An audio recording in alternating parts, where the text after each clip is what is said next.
Last ব্লগে তোমরা দেখেছো রায়মাটাং আর আমাদের দেশের ছোট্ট ভুটান লেপচাখাকে। আজ তোমাদের নিয়ে যাব আসল ভুটানে। সঙ্গে থাকবে ছোটবেলার ভূগোল বইয়ের পাতা থেকে উঠে আসা এক পাহাড়ি নদীর অবর্ণনীয় সৌন্দর্য। আর দিনের শেষটা কিন্তু হবে আমার খুব প্রিয় একটা জঙ্গলে। সন্ধান দেব সেখানকার বেস্ট হোমস্টে। কোথায় সেটা, থাকার খরচ কেমন, জানাবো সব। দাঁড়াও, আরও আছে। ডুয়ার্সে বৃষ্টির আমেজের স্বাদ দেব তোমাদের। আর সেই বৃষ্টিতেই জঙ্গলের মধ্যে দিয়ে করব রাইড। সে যে কি থ্রিলিং ব্যাপার মশাই, সেই গল্পই বলবো আজ। আর তোমরা তো জানোই আমার তো গল্প বলাই কাজ। তাই আমার সঙ্গে থাকো আর আমার সাথেই এই গোটা সফর উপভোগ করতে থাকো। তাহলে আর বেশি কথা না বাড়িয়ে ডুয়ার্সের তৃতীয় এপিসোড শুরু করা যাক। সবার আগে আমি শঙ্খ, তোমাদের হোস্ট, সবাইকে জানাই ওয়েলকাম টু মেঘ পিয়নের ব্লগ।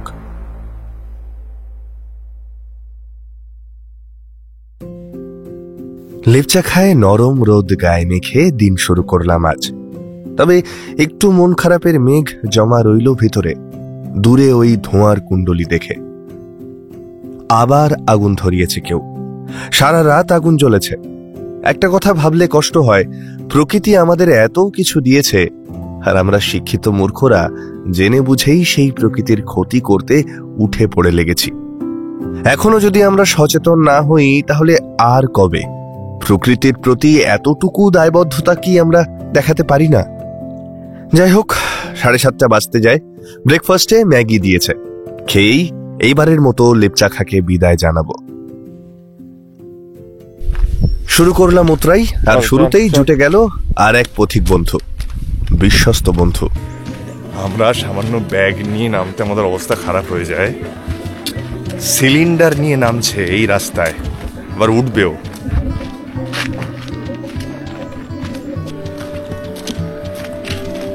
গোটাটা রাস্তা আমাদের পথ দেখাতে দেখাতে নিয়ে যাচ্ছে, গোটাটা রাস্তা। 40 মিনিটে আমরা অনেকটাই নেমে এসেছি। এবার আমার গাইড বন্ধুদের বিদায় দিয়ে ফিরে যাওয়ার পালা সান্তলাবাড়ি। তবে ফিরে যাওয়ার আগে এই নাতিশীতোষ্ণ দিনে আলতো ছোঁয়া রোদ্দুরে নিজের জীবনের কিছুটা অবসর বক্সা তোমায় দিলাম আজ। হ্যাঁ, এটাতে অনেক সিস্টেম আছে। খারাপ হয়ে গেলে টাকা দিয়ে হবে, রসিদ এনে হবে। চলো, এটা আমাদের সুবিধা তো হয়ে গেল। হ্যাঁ, এবার যাব জয়ন্তী। তবে যেহেতু আজ মঙ্গলবার, জয়ন্তীর সবই বন্ধ, তাই শুধু রিভার ব্যাংকটুকু ঘুরেই চলে আসব। মঙ্গলবার ফরেস্ট বন্ধ থাকলেও আজ সান্তলাবাড়িতে কিন্তু হাটবার। এই যে হাট বসেছে দেখো। সান্তলাবাড়ি থেকে রাজা ভাত খাওয়ার দিকে যেতে বাঁ দিকে বেঁকে গেছে যে রাস্তাটা, ওটাই কিন্তু আমাদের জয়ন্তী নিয়ে যাবে। সত্যি বলছি, ডুয়ার্সের এই জঙ্গলের মধ্যে দিয়ে রাস্তা একটা আলাদাই অনুভূতি দেয়। সেখানে যেমন আনন্দ থাকে, চোখ জোড়ানো সবুজ চোখকে শান্তি দেয়, ঠিক তেমনি একটু বুক দুরুও থাকে যদি কোনো হাতি বা বাইসন বা বাঘ চলে আসে। অদ্ভুত একটা রোমাঞ্চ খেলা করে গোটা সফর জুড়ে। এই দেখো, কথা বলতে বলতে বালা নদীর উপর বালা ব্রিজে চলে এলাম। এটা কিন্তু সেই নদী যেটা বক্সা ভিউ পয়েন্ট থেকে তোমরা দেখেছিলে আগের পর্বে। যারা এখনো দেখোনি সেই পর্ব আই বাটনে লিংক দিলাম, দেখে নিও। ভিডিও ডেসক্রিপশনেও পেয়ে যাবে। চলে এলাম জয়ন্তী। ওই যে দেখো, দেখা যাচ্ছে জয়ন্তী নদীর পেছনের পাহাড়। এখানে কিন্তু এখন যে হোমস্টেগুলো আছে সব কোর্টের স্টে অর্ডারে চলছে, যে কোনো দিন বন্ধ হয়ে যাবে। আসলে জয়ন্তী বক্সার একদম কোরের মধ্যে পড়ছে, আর এখানকার বন্যজন্তুরা যাতে আরো একটু নিরাপদে থাকে তাই সরকারের এই ব্যবস্থা।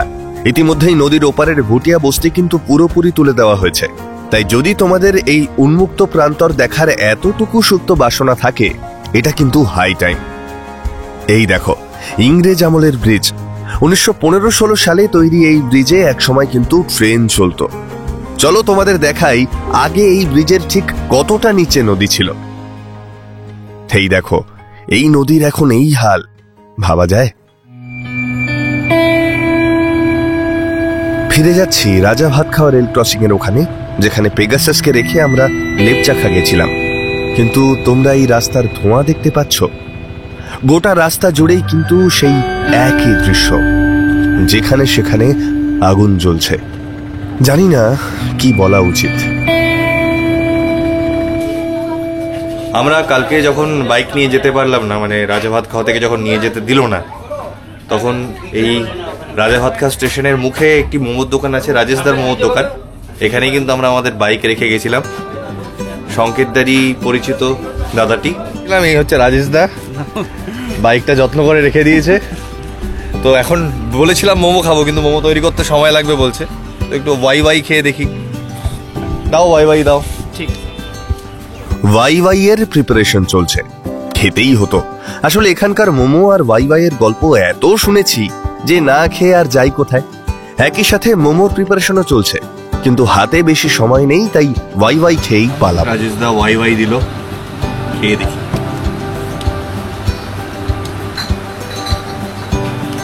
Highly recommended. রাজা ভাত খাওয়ায় এলে স্টেশনের একদম মুখে রাজেশদার মোমোর দোকান বললে যে কেউ দেখিয়ে দেবে। জাস্ট রেলগেটটা পেরিয়েই রাজেশদার মোমোর দোকান বললে যে কেউ দেখিয়ে দেবে। মোমোটা তো খেতে পারলাম না, ওয়াইটা খেলাম, খুব ভালো, খুবই ভালো। আবার যদি এবার সুযোগ পাই তাহলে মোমোটা খেয়ে যাব। আপাতত পেগাসাস ওড়ার জন্য রেডি। এবার আমাদের পরের গন্তব্য জয়গাঁও। রাজা ভাত খাওয়া থেকে ডিস্টেন্স ওই 37 কিলোমিটার, সময় লাগবে 1 ঘন্টার একটু বেশি। আবার পেগাসাসকে নিয়ে উড়তে পেরে যে কি ভালো লাগছে। আসলে কম্পেনিয়নশিপ বোধহয় এটাকেই বলে, তাই না? আগেও বলেছি, এই সবুজে ঘেরা রাস্তা চোখের আরাম দেয়। এখানে শ্বাস নিতেও যেন আলাদাই তৃপ্তি। আজকের শিডিউল কিন্তু খুব টাইট। অলরেডি 11টা বাজে, 2টোর মধ্যে সংকেতদার বাড়ি ফিরতেই হবে। দেখি হাতে এখনো 3 ঘন্টা আছে, কতটা কি ঘোরা যায়। এবার তোমাদেরকে একটা ছোট্ট অনুরোধ করার পালা, সামান্যই অনুরোধ। এক এবং একমাত্র আমার ভিডিও যদি ভালো লেগে থাকে তাহলেই লাইক করো। যারা এখনো সাবস্ক্রাইব করোনি বা আমার ভিডিও প্রথম দেখছো, সাবস্ক্রাইব করো। আর যারা তোমার আমার মতোই ঘোরার জন্য পাগল, তাদেরকে একটু শেয়ার করো। রাস্তার মাইল ফলক বলল আমাদের প্রাথমিক গন্তব্য জয়গাঁও, কিন্তু আর 14 কিলোমিটার। সময় লাগা উচিত ওই 20 থেকে 22 মিনিট মতো। এই যে এখন আমরা যে রাস্তা দিয়ে চলেছি, এটা কিন্তু এশিয়ান হাইওয়ে নাম্বার 48। এর বিশেষত্ব হলো এটা ইন্ডিয়া ভুটান ট্রান্সন্যাশনাল রোড। সোজা ভুটানের রাজধানী থিম্পু অব্দি চলে গেছে এই রাস্তা। ওই যে দূরে পাহাড়গুলো দেখছো, ওটা কিন্তু ভুটানের মধ্যেই পড়ে। আমরা পাসাখা বর্ডারকে ডান দিকে ফেলে জয়গাঁওতে এন্ট্রি করে ফেলেছি অলমোস্ট। এখন কোথায় যাচ্ছি বলতো? জয়গাঁও আসার 2টো কারণ আছে। ছোটবেলায় আমরা ভূগোল বইতে পড়তাম, মনে আছে? উত্তরবঙ্গের 3 নদীর কথা, তিস্তা, তোরসা, রায়ডাক। তিস্তার কথা তো আমরা সবাই জানি। আজ তোমাদের দেখাবো তোরসার মোহময়ী রূপ। তাই এখন চলেছি তোরসা ভিউ পয়েন্টে। গ্রামের ভিতর দিয়ে রাস্তা, যেটা লক্ষণীয় এখানেও কিন্তু এই তোরসা ভিউ পয়েন্টকে বেস করে বেশ কিছু হোটেল, হোমস্টে হয়েছে। এবং এটা এখানকার একটা বিখ্যাত পিকনিক স্পটও বটে। রিভার সাইড ক্যাম্পিং হয়, তাই তোমরাও যদি আসতে চাও এই রিভার সাইড ক্যাম্পিং এর অভিজ্ঞতা নিতে, নিঃসন্দেহে এই তোরসা রিভার সাইড একটা দারুণ অপশন। ওই যে বাঁ দিকে দেখো তোরসা নদী, এখানটা কিন্তু পুরোপুরি অফরোড, নিশ্চয়ই বুঝতে পারছো। কিন্তু রাস্তার দিকে তাকানোর কি আর জো আছে? বাঁ দিকের এই দিগন্ত বিস্তৃত ল্যান্ডস্কেপের থেকে চোখ ফেরানোর কি জো আছে? 12টা বাজে অলমোস্ট, আমাদের 1টার মধ্যে এখান থেকে বেরোতেই হবে। কিন্তু এরকম একটা জায়গায় এসে আমি ড্রোন শট মিস করব, এটা হতে পারে না। তা সে যত দেরি হয় হোক। ডান দিকের এই ক্যাফেটার নাম তোরসা রিভার সাইড ক্যাফে। দারুণ লোকেশন, গুগল করে দেখলাম, রিভিউও বেশ ভালো। এবার তো হলো না, পরের বার এখানে এসে একদিন থাকতেই হবে। এখানকার সূর্যাস্ত নাকি অনিন্দ সুন্দর, একদম মিস করা যাবে না। যাই হোক, এবার চলো চুপটি করে কোনো কথা না বলে আমরা এই অসাধারণ সৌন্দর্যকে একটু অনুভব করি।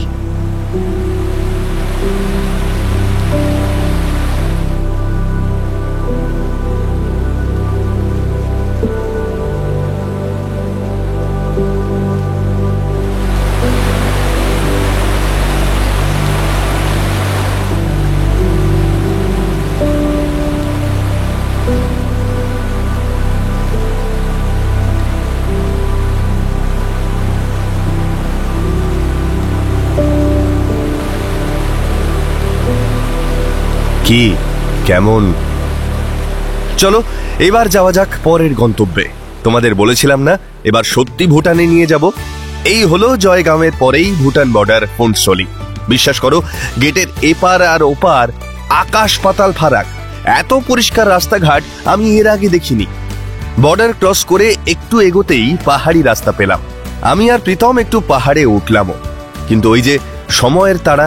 বাই দ্য ওয়ে, আরো একটা ইম্পর্টেন্ট ইনফো দিই, এখানে ঢুকতে কিন্তু একদমই ঝামেলা পোহাতে হয় না। ভোটার আইডির হার্ড কপি বা পাসপোর্ট গেটে দেখালেই ঢোকার সময় একটা টোকেন দেয়। এক্সিট করার সময় শুধু ইমিগ্রেশন অফিস থেকে এক্সিট করাতে হয়। তবে হ্যাঁ, বাইকে কিন্তু দুজনকে অ্যালাউ করে না, বাইকে একজনই অ্যালাউড। সেক্ষেত্রে তোমার সঙ্গীকে হেঁটে পারমিট নিয়ে কিন্তু তবে ঢুকতে হবে। আর একটা বোনাস টিপস দিই, তোমরা যদি ভুটান ঘোরার প্ল্যান নাও করো, টুক করে এখানে ঢুকে গাড়ির ট্যাঙ্কটা ফুল করে নিতে পারো। এখানে তেলের দাম কিন্তু অনেক কম। আর যারা ঘুরতে আসবে, যদি কেউ ডাইরেক্ট আসতে চাও, শিলিগুড়ির তেনজিং নোরগে বাস স্টপ বা পিসি মিত্তল বাস স্টপ থেকেই অনেক বাস পেয়ে যাবে। আর রিজার্ভ গাড়ি থাকলে তো কথাই নেই। তবে আমি ঠিক করে ফেলেছি, আমাকে ভুটান আসতেই হবে, আমি আসবই। তার জন্য আরো ইনফো দরকার আমার, তাই ভুটান সম্পর্কে আরেকটু জানতে আমি লোকাল এক দাদাকে পাকড়াও করেছিলাম, যে দাদা ভুটান ট্যুর করায়। চলো তার কাছে একটু জেনেই নি কেমন কি খরচা। দাদার নাম? আমার নাম সমিত ছেত্রী, আর আমার ট্রাভেল এজেন্সির নাম হচ্ছে ট্রাভেলার্স প্যারাডাইস। এখন আমি 2012 থেকে ভুটান ট্যুর করে যাচ্ছি, আর বেশ কিছু লোক আমার সাথে ঘুরে গেছে। ইনফ্যাক্ট কলকাতার লোকও ঘুরে গেছেন। আমরা ব্যাঙ্গালোর, মুম্বাই, তারপর চেন্নাই, এইসবগুলো গেস্টগুলো আমরা ঘুরাই এখানে ভুটানে। অথবা আমরা কাস্টমাইজ ট্যুর সার্ভিসগুলো দিই আমরা।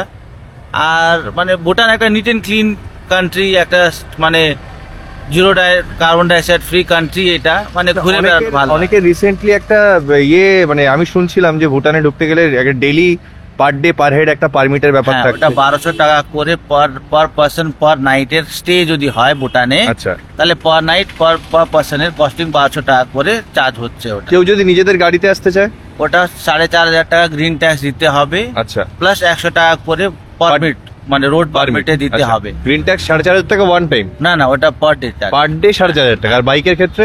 বাইকের ক্ষেত্রে তাই, বাইকের ক্ষেত্রেও 4500 টাকা। তাহলে তো গাড়ি নিয়ে আসা লস। গাড়ি নিয়ে আসা লস। তার মধ্যে আরেকটা জিনিস আমি বলি, যেহেতু সবার একটা প্যাশন থাকে গাড়ি চালানো বা বাইক চালানো, কিন্তু আমার হিসাবে যদি আপনি ট্যুরিস্ট হিসাবে যদি আসতে চান, তাহলে ইটস বেটার কি আপনারা ট্রেনে এসে হাসিমারা নেমে তারপর ওখান থেকে আমরা পিক আপ করে নিই। আপনাদের বেশ মানে কি কমফোর্টেবল ট্যুর হয়, সেটা নিয়ে আপনাদের সুবিধা হবে আর কি। আচ্ছা, ট্যুর প্যাকেজ কিরকম কি স্টার্টিং শুরু হয়?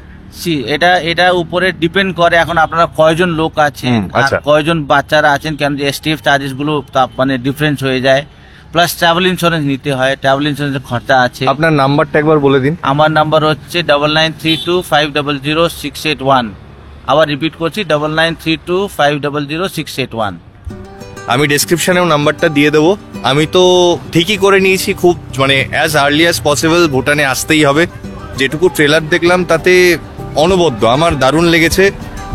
আর দেখা যাক কবে কি আসা যায়। আমি চেষ্টা করবো খুব তাড়াতাড়ি আসার। দাদার নাম্বার আমি ডেসক্রিপশনেও দিয়ে দেবো। তো আমার খুব ভালো লাগলো, আর থ্যাংক ইউ দাদা আমাকে এটা বলে দেওয়ার জন্য যে কতটা। আশা করছি খুব তাড়াতাড়ি দেখা হবে। Thank you. চলো, অনেকটাই দেরি হয়ে গেছে, 2টো বেজে গেছে এখানেই। সংকেতদা আর বৌদি অপেক্ষা করছে ওদিকে। সংকেতদার বাড়ি গিয়ে লাঞ্চ করে ফ্রেশ হয়ে আজ বিকালেই আমরা শিফট করব আমার ডুয়ার্সের খুব প্রিয় একটা পার্ট চিলাপাতায়। আর তোমাদের সন্ধান দেব ওখানকার বেস্ট হোমস্টে। থাকার জায়গা কেমন, কি কি অপশন আছে, খরচ কেমন, কতজনের অ্যাকোমোডেশন, বলবো সব। এই হলো সংকেতদার বাড়ি। আর ওই দেখো, বৌদি বাইকের আওয়াজ শুনেই বেরিয়ে এসেছে। দাদা বৌদি যে কি ভালো মানুষ, কি বলি। ফাইনালি স্নান করে খেয়ে দিয়ে বেরোতে বেরোতে 5:30 বেজে গেল। তবে আজ আমি দারুণ খুশি। ওই যে সামনে বাইকে সংকেতদার বৌদি যাচ্ছে আমাদের সাথে চিলাপাতা। আজ সবাই একসাথে থাকবো। এরকম হোস্ট কজন পায় বলতো? যাই হোক, হ্যামিল্টনগঞ্জ থেকে চিলাপাতার দূরত্ব 15 কিলোমিটার। সময় লাগবে ওই 30 মিনিট মতো। এখন আকাশের মুখ একটু বেশ ভার হয়ে আছে, ঠান্ডা ঠান্ডা হাওয়া দিচ্ছে, বৃষ্টি হতে পারে। আর যেহেতু মেঘ, তাই ঝুপ করে আলো পড়ে আসছে।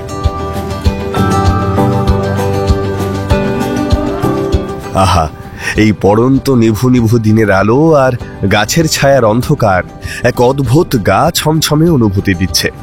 এটা কিন্তু শুধু ভ্লগ দেখে বা ভিডিও দেখে বোঝা অসম্ভব।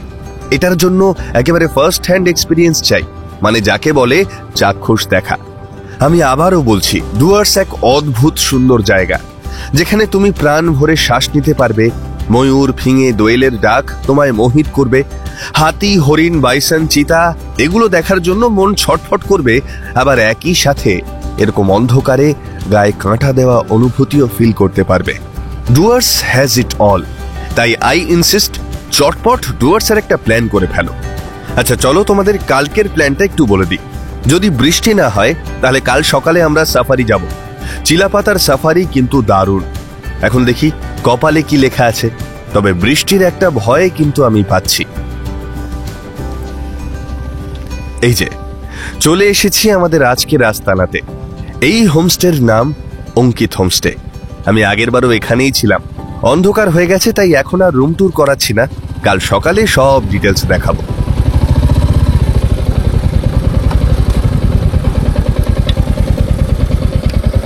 পুরো চেঞ্জ তো, হ্যাঁ? এই সাবাস, ফুল চেঞ্জ।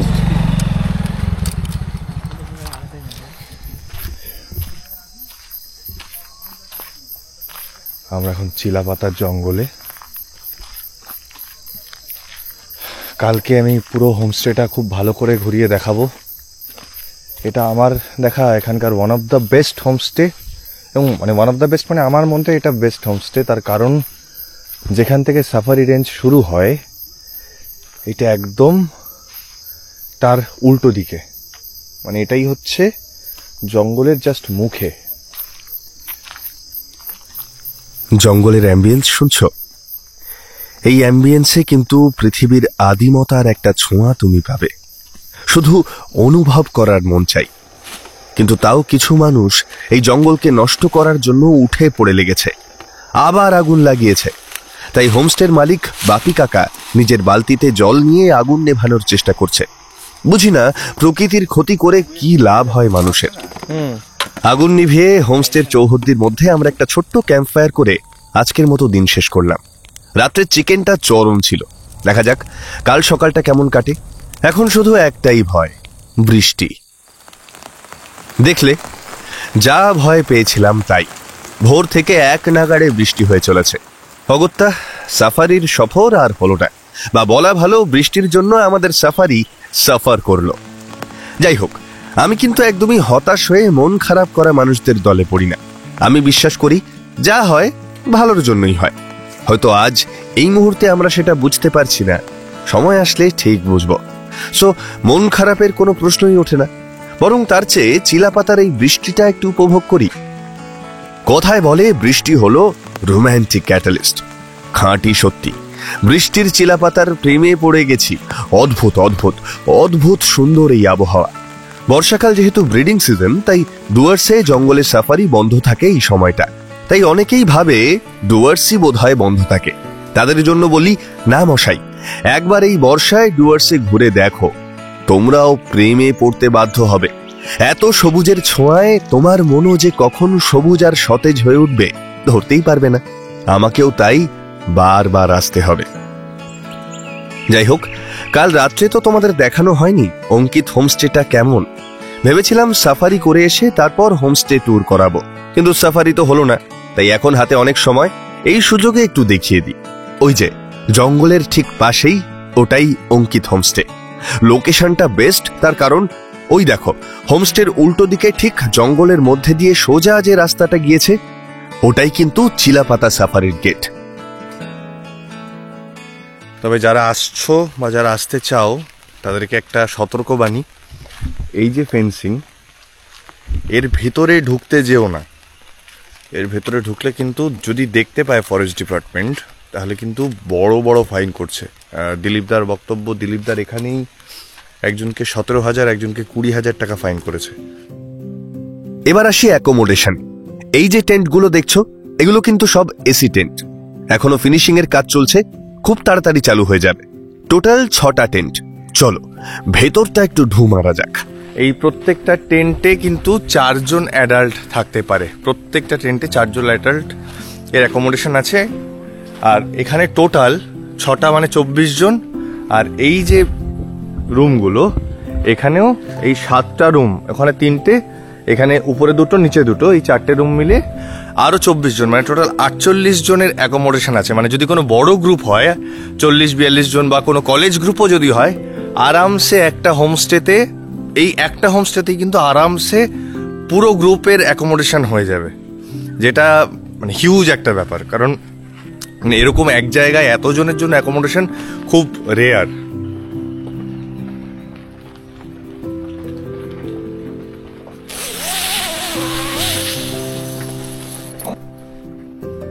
একটা সিঙ্গেল বেড, এতগুলো বসার জায়গা, আর একটা সিঙ্গেল বেড। এই হচ্ছে ভিউ, বেশ আরামদায়ক। মানে এটা নর্মাল বেডের মতো নয়, ক্যাম্প খাট টাইপের, চূড়ান্ত একটা ব্যাপার, বেশ আরামদায়ক এবং অত্যন্ত কোজি ব্যাপারটা। মানে টেন্টে থাকার অভিজ্ঞতা আলাদা, মানে নর্মাল রুমে থাকার থেকে টেন্টে থাকা, বাড়িতে তো আমরা সবসময় নর্মাল রুমে থাকি, তো সেখান থেকে টেন্টে থাকার ব্যাপারটা একদম সম্পূর্ণ আলাদা হয় এক্সপিরিয়েন্সটা।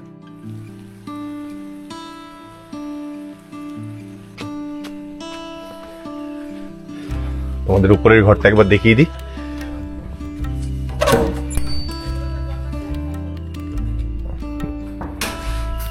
এই হচ্ছে ঘর, একটা কিং সাইজ ডাবল বেড, এদিকে একটা আয়না, এই হচ্ছে বাথরুম, শাওয়ার আছে, গিজার আছে, কমোড আছে, বেসিন আছে, নিট অ্যান্ড ক্লিন বাথরুম। পিছনে 2খানা জানলা আছে, এই একটা জানলা, ওদিকে আর একটা জানলা, খুলে দিলে এই হচ্ছে ভিউ। এই হচ্ছে ঘর থেকে সামনে বেরিয়ে ভিউ, এই হচ্ছে ভিউ। ওই যে রাস্তা, রাস্তার উপরে এই জঙ্গল, আর ওইটা, ওই যে একটা দেখা যাচ্ছে, ওইটা হচ্ছে গেট, সাফারির গেট, যেটা বলছিলাম জাস্ট উল্টো দিকেই, ওইটা হচ্ছে সাফারির গেট। এবার নিচের ঘরটা,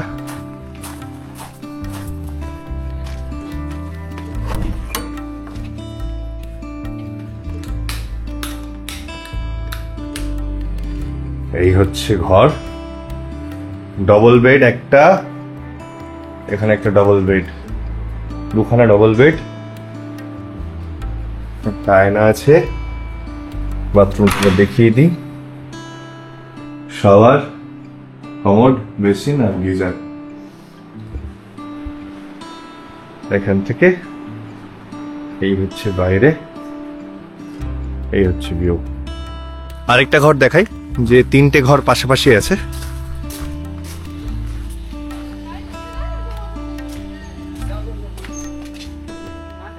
এই হলো একটা কিং সাইজ, 2খানা কিং সাইজ ডাবল বেড, পেছনে জানলা, আলো ঢুকছে ভালোই। এই হচ্ছে জানলার বাইরের দৃশ্য, একটা টি টেবিল, আয়না, বাথরুমটা দেখাই, এই হলো বাথরুম, কমোড আছে, শাওয়ার আছে। এখানে বোধহয় গিজারের ব্যবস্থা নেই, সেক্ষেত্রে গরম জলের ব্যবস্থা বোধহয় করে দেবে। এখানে মনে হয় গিজারের ব্যবস্থা নেই, গরম জলের ব্যবস্থাটা বোধহয় করে দেবে। এইটা হলো ডাইনিং এরিয়া, এখানে খাওয়া দাওয়া হয়, এটা কাজ চলছে। এই যে ফ্রেম লাগানো হয়ে গেছে, এখানে কাঁচ লাগবে। এখানে সন্ধ্যেবেলা বসে চা চক্র, আড্ডা সব চলতে পারে। এইটা হচ্ছে লন,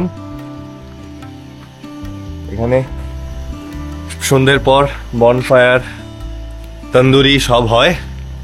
আর রান্নাঘরটাও একবার দেখিয়ে দিই, সুযোগ পেয়েছি যখন, রান্নাঘরে তো ঢোকার সুযোগ সবসময় পাওয়া যায় না।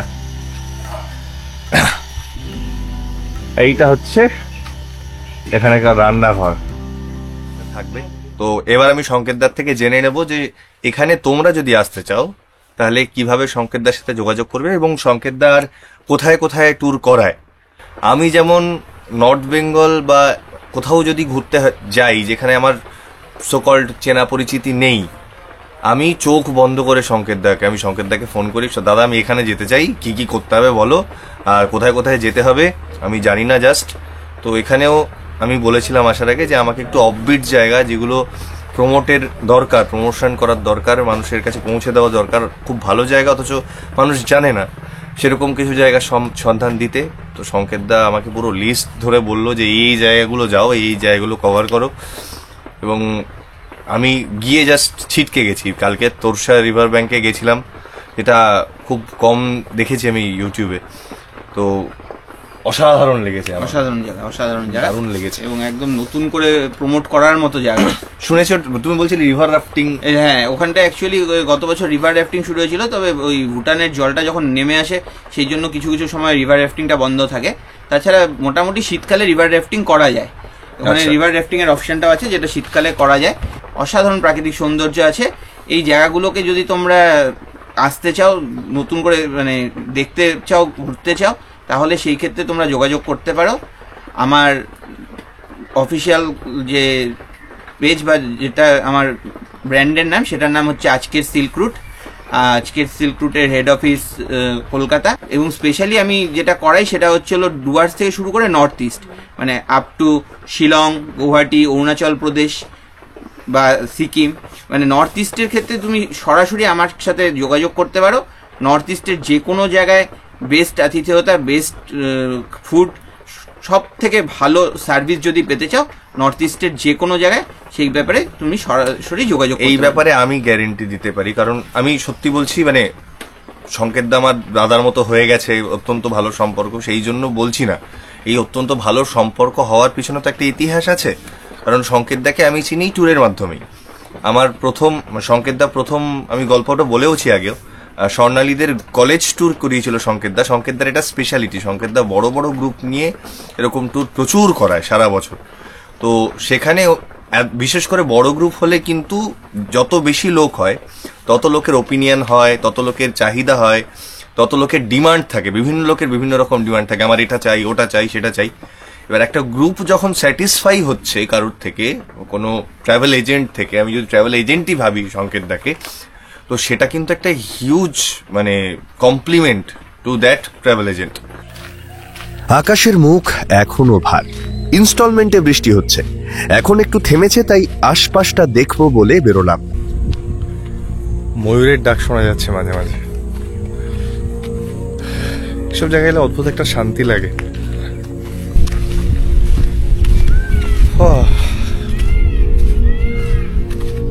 শুনলে ময়ূর ডাকছে? আমি জানি না তোমাদের এটা হয় কিনা, কিন্তু আমার ক্ষেত্রে দেখেছি এরকম জায়গায় এরকম পরিবেশ পেলেই অদ্ভুত একটা শান্ত ভাব কাজ করে, প্রচন্ড রিল্যাক্সড লাগে। সে যাই হোক, সব ভালোরই তো শেষ থাকে, এবার ফেরার পালা।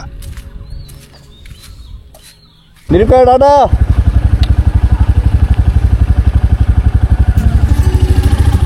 বৃষ্টি এখনো থামেনি, একটু ধরেছে সবে, আরো বাড়লে বেরোতে পারবো না, তাই চটপট বেরিয়ে পড়লাম। আর তাছাড়া জঙ্গলের মধ্যে দিয়ে বৃষ্টিতে রাইড করব, এই লোভটাও যে কাজ করছিল না, এটা বললে কিন্তু মিথ্যে বলা হবে। আজ আমরা ঝালং মিন্নুতে যাব প্ল্যান করে এসেছিলাম, কিন্তু যা বৃষ্টি হলো তাতে আর রিস্ক নিচ্ছি না, কারণ আমাদের দুজনেরই এটা প্রথম নর্থ বেঙ্গল ট্যুর, আর প্রথম এক্সপেরিয়েন্সেই বৃষ্টিতে বীরত্ব দেখানোটা বুদ্ধিমানের কাজ হবে না। তাই আজ ব্যাক টু হ্যামিল্টন লজ। শুধু অ্যাম্বিয়েন্সটা দেখো, বৃষ্টি স্নাত ডুয়ার্সের এই রূপ কিন্তু অসামান্য। ওই যে আগেও বলেছি, প্রত্যেকটা জায়গার, প্রত্যেকটা সময়ের, প্রত্যেকটা সিজনের একটা নির্দিষ্ট ইউএসপি আছে, ইউনিকনেস আছে, শুধু সেটাকে চিনে নিতে হয় আমাদের। আমার তো অসাধারণ লাগছে, তোমাদের কেমন লাগছে জানিও কমেন্টে। জানি একটু বড় হচ্ছে ব্লগটা, কিন্তু আমার মনে হয় এই পার্টটা তোমাদের দেখানো খুব দরকার ছিল।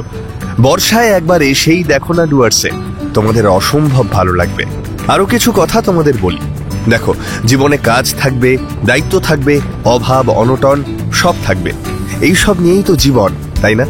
কিন্তু তার মধ্যেও সুযোগ পেলে একটু বেরিয়ে পড়ো, যে যার সামর্থ্য অনুযায়ী যতটুকু পারো একটু বেরিয়ে পড়ো। এই অভ্যাস তোমার জীবনকে আমূল বদলে ফেলবে। অনেক ভালো থাকবে তুমি, যে কোনো পরিস্থিতিতে বোঝার ক্ষমতা, মনের জোর অনেক বেড়ে যাবে দেখবে। আসলে ঘোরার অভ্যাস মানুষের মনকে অনেক ফ্লেক্সিবল করে, উদার করে, যে কোনো পরিস্থিতিতে মানিয়ে নিতে শেখায়, যা জীবনের পথ চলাকে একটু হলেও মসৃণ করে দেয়।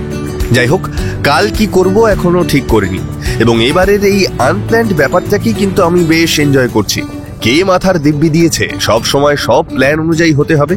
ফর এ চেঞ্জ এই আনসার্টেনিটিটাও কিন্তু বেশ উপভোগ্য। আর তাছাড়া উপায় বা কি, কারণ কাল কিসনে দেখা হ্যায়। তাহলে চলো আজকের ব্লগটা এখানেই শেষ করছি। সবাই খুব ভালো থেকো, সুস্থ থেকো, আর মেক পিয়নের চিঠির অপেক্ষায় থেকো। আমি প্রত্যেক অল্টারনেটিভ শুক্রবার ব্লগ নিয়ে আসছি কিন্তু। চলো তবে আজকের মতো মেক পিয়ন সাইনিং অফ।